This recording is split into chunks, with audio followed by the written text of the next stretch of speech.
В Якутске прошел первый республиканский чемпионат по кибатлетике. Это соревнование среди людей с протезами рук и ног.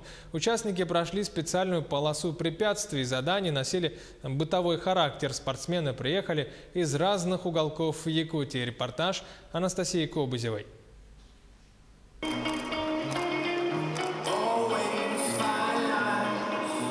Вот так, шаг за шагом, участники соревнований по кибатлетике доказывали всем, что нет ничего невозможного. Они проходили специальную трассу с препятствиями, задания из повседневной жизни. Подняться по лестнице, открыть дверь, забить мяч в ворота, закрутить лампочку. Жюри оценивали точность выполнения заданий и скорость.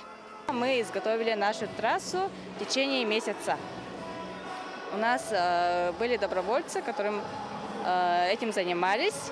И за очень короткие сроки и очень качественно нам изготовили нашу трассу, чему мы очень рады. Футбол, тем более чемпионат мира у нас в России прошел. Среди участников соревнований сотрудник нашего телеканала Артем Лавров. В этот важный для него день наша съемочная группа приехала поддержать его. И ведь не зря Артем занял первое место в категории «Протез голени». Трасса достаточно сложная для человека с протезом. Там такие препятствия, с которыми мы можем встретиться в бытовой среде повседневной жизни. Ну, ты слышал, как мы тебя подбадривали? Да, конечно, очень слышал, как говорили обо мне. Я начал прислушиваться к этому, и больше мотивации было побыстрее и хорошо выполнить. Наравне со взрослыми соревновались и юные участники. Чтобы проверить свои силы, у Руйдана Амосова прилетела из-за Имиконского улуса.